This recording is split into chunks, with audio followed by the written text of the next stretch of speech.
Hello বন্ধুরা, সুপ্রভাত। সবাই কেমন আছো? আশা করি সবাই সুস্থ আছো, ভালো আছো। আমি অনেক অনেক ভালো আছি তোমাদের ভালোবাসায়। তো দেখো, প্রতিদিনের মতনই আজকে একটা ডেইলি ব্লগ নিয়ে তোমাদের কাছে চলে এসেছি।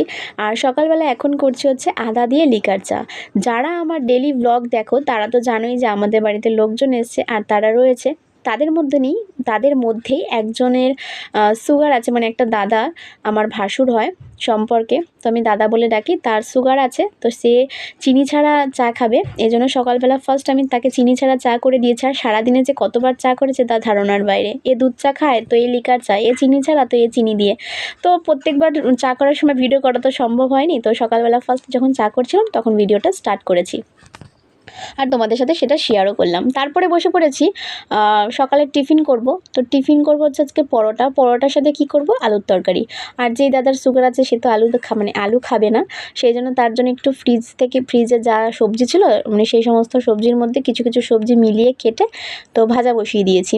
পেঁয়াজ দিয়ে একটু ভাজা করব, যেমন কাঁকরোল, পটল আর গাজর, সেরকম তিনটে জিনিস মিলিয়ে একটু ভাজা করে নেব পেঁয়াজ দিয়ে। সেটা খেতে নাকি খুব দারুণ হয়েছিল সে বলছিল।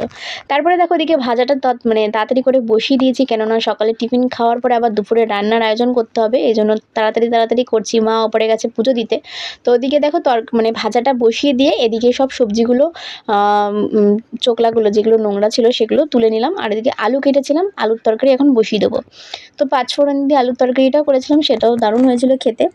আর অল্প জিনিস খেতে না খুবই ভালো হয়, তো অল্প করেই করেছিলাম। যেহেতু ওদিকে ভাজা করেছি, এদিকে আবার তরকারি, সেজন্য একটু অল্প করেই করেছিলাম। আর সাথে করেছিলাম হচ্ছে পরোটা। আর পরোটা করার জন্য একটু মানে ময়দা দিয়ে আজকে পরোটাটা করব না, আজকে আটা দিয়ে, ঘরে যে আটা ছিল গম ভাঙানো, সেই আটা দিয়েই পরোটাটা করব। তারা ময়দার পরোটা খেতে ভালোবাসে না, আটার পরোটাই খায়। তো সেই জন্য আটা ঘরে ছিল, সেটা চেলে ময়াম দিয়ে তারপরে মেখে নেব। তো মেখে ফটাফট আমি বেলে তারপরে ভেজে দিয়ে দেবো, কারণ কি বলতো অনেকটাই সময় হয়ে গেছে, 10টা সাড়ে 10টা প্রায় মানে বাজতে যায় সেই সময়। তো তাড়াতাড়ি এর জন্য মা ওপরে পুজো দিচ্ছে, আর আমি এর জন্য মার জন্য অপেক্ষাও করিনি। মা বলেছিল যে আমি এসে বেলে দেবো, তুমি ভেজে নিও। তো মার জন্য অপেক্ষা করিনি, আমি তাড়াতাড়ি করে বেলে ভেজে নিচ্ছি, কারণ তাকে দিয়ে দিলে গরম গরম করবো আর দিয়ে দেবো, তাহলে খেতে পারবে। আর তারপরে তো আবার দুপুরে রান্নার আয়োজন করতে হবে। দেখো 3 কোনা করে পরোটা করেছিলাম, সেগুলো পাটাপাট ভেজে তারপর ভাজা হয়ে গেছিলো।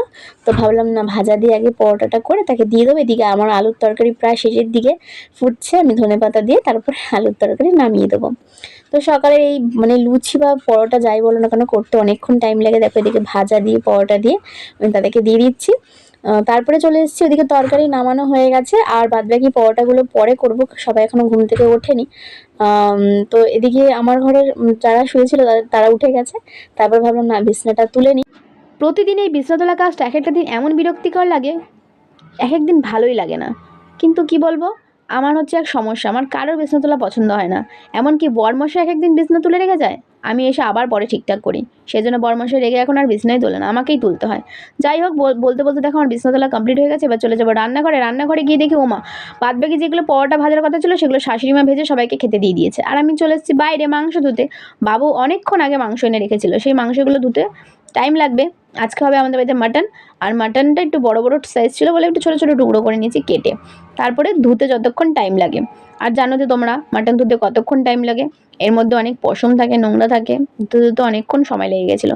ওদিক থেকে ঘর থেকে মা বলছে যে এসে খেয়ে যাও, সকালের খাবার কখন খাবে, দুপুর হয়ে যাচ্ছে। এরপরে দুপুরে রান্না আছে, খাওয়া দাওয়া আছে। আমি বলছি হ্যাঁ, ধুয়ে তারপরে যাচ্ছি। তো দেখো ধোয়া হয়ে গেছে ভালোভাবে। এবার ঘরে গিয়ে আমি আর শাশুড়ি মা পরোটা খেয়ে নিয়েছি। আর ঘরে গিয়ে দেখি ওমা, আমার যে মাসি শাশুড়ির ছেলের বউ এসছে, বৌদি, সেই বৌদি সমস্ত একা একা সমস্ত কিছু কাটাকাটি করে নিয়েছে, কাটাকাটি করে নিজেই একা একা রান্না করছে। বলছে আজকে আমি রান্না করছি গঙ্গারামপুরের স্টাইলে, খেয়ে দেখবে কিরকম হয়। সত্যি আজকে মাংসটা খেতে খুব ভালো হয়েছিল, খুব দুর্দান্ত হয়েছিল। আর তারপরে আমি চলে এসেছি, বাদবাকি রান্নাগুলো আমি করেছি, শাশুড়ি মা দুজনে মিলেই করেছি।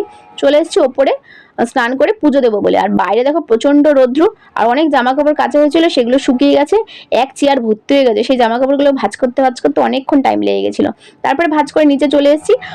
অর্ধেক লোকের খাওয়া হয়ে গেছে, আর বাদবাকি যারা ছিলাম সবাই একসাথে বসে পড়েছি, শাশুড়ি মা সবাইকে খেতে দিচ্ছে।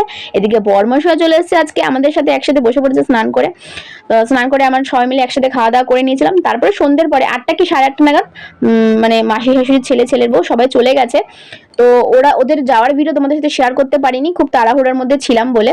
তারপরে দেখো ওরা চলে যাওয়ার পরে একটু রেডি হয়ে নিয়েছি, এবার বড় ননদের সাথে আর বড় জামাইবুর সাথে চলে এসেছি একটু বেলঘুরিয়া মার্কেটিংয়ে। তো কি মার্কেটিং করলাম সেগুলো তোমাদের সাথে পরে অন্য সময় শেয়ার করবো। আর বাড়ি যাওয়ার পথে খুব খিদে পেয়ে গেছিলো, কোনো দোকান খোলা ছিল না, অর্ধেক দোকান বন্ধ ছিল। আমি এর জন্য একটা মিষ্টির দোকানে দাঁড়িয়েছিলাম, তো সেখানে বড়দি ভাই গজা খেয়েছিল আর আমি আর বড় জামাইবু খেয়েছিলাম টক দই। তো টক দই খাওয়ার পরে বাড়িতে চলে এসেছি। আর দেখো মাংস ছিল, ডাল ছিল, সেগুলো জাল দিয়ে রাতের খাবার কোনো রকম খেয়ে নিয়েছি সবাই মিলে। তো আজকের মতন ভিডিওটা এখানেই শেষ করছি, তোমাদের জন্য নিয়ে আসবো একটা নতুন ভিডিও। তোমরা আমার ভিডিও দেখতে থাকো, লাইক অ্যান্ড সাবস্ক্রাইব করো, ভালো লাগলে বা খারাপ লাগলে কমেন্ট করে জানিও। আজকের মতন এখানে টাটা, গুড নাইট, সবাই ভালো থেকো, সুস্থ থেকো, টাটা।